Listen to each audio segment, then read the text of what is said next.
जिल्हा सत्र न्यायालय आणि तालुका न्यायालयीन सुरक्षेसाठी MSF कडून सुरक्षारक्षक उपलब्ध करून घेण्यासाठी करारनामा करण्यात आलेला आहे।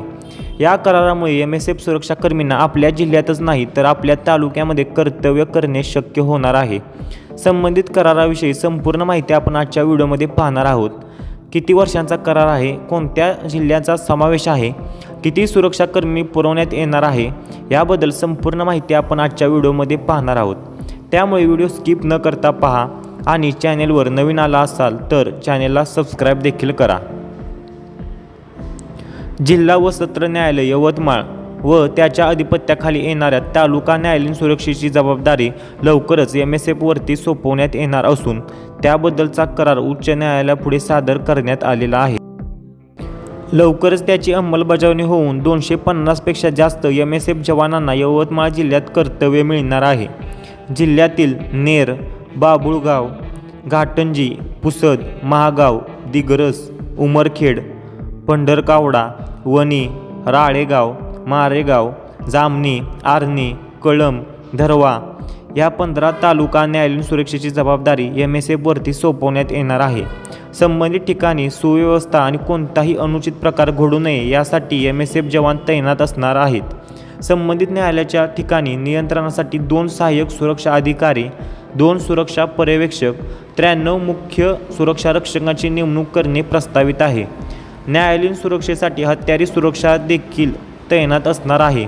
तसेच 20 पेक्षा जास्त महिला सुरक्षाकर्मी देखील सुरक्षेसाठी असणार आहेत। MSF कडून ही सुरक्षा 3 वर्षांकरता पुरवण्याचा करारामध्ये उल्लेख आहे, मात्र 3 वर्षांनंतर भविष्यात हा करार नक्कीच वाढवला जाऊ शकतो। MSF मध्ये सुरक्षाकर्मींना 8 तास ड्युटी असते, त्यामुळे 3 शिफ्टमध्ये सुरक्षाकर्मींना सुरक्षा पाहावी लागणार आहे। यवतमाळ जिल्ह्यातील आणि अमरावती विभागातील सुरक्षाकर्मींसाठी ही आनंदाची बातमी आहे, जेणेकरून त्यांना आपल्या घरापासून जवळ असणाऱ्या ठिकाणी कर्तव्य मिळणार आहे।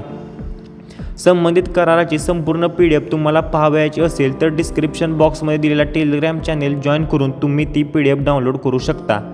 यवतमाळ जिल्ह्यासोबतच राज्यातील इतर देखील जिल्हा आणि सत्र न्यायालयात MSF सुरक्षा भविष्यामध्ये पुरवण्यात येणार आहे। त्यामुळे नक्कीच MSF सुरक्षाकर्मींना आपल्या तालुक्याच्या ठिकाणी देखील कर्तव्य मिळणे शक्य होणार आहे। इतर जिल्हा न्यायालयाच्या ठिकाणी देखील सुरक्षा पुरवण्याचा निर्णय लवकरच घेण्याची अपेक्षा आहे। या निर्णयाला सहमती मिळाल्यास तुम्हाला कोणत्या तालुक्यामध्ये कर्तव्य मिळण्याची अपेक्षा आहे हे तुम्ही कमेंट करून नक्की कळवा। व्हिडिओ आवडल्यास लाईक आणि शेअर करायला विसरू नका, जेणेकरून ही महत्त्वपूर्ण अपडेट इतर उमेदवारांपर्यंत देखील पोहोचेल।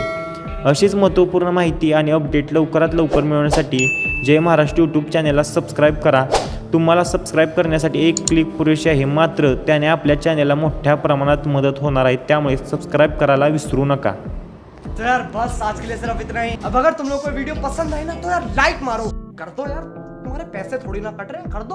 अब अगर तुम लोग नए हो तो यार सब्सक्राइब करो, वो जो लाल वाला बटन है उसके साथ मैरी गो राउंड खेलो या फिर टिपी टिपी टैप, मुझे नहीं पता, बस क्लिक हो जाना चाहिए।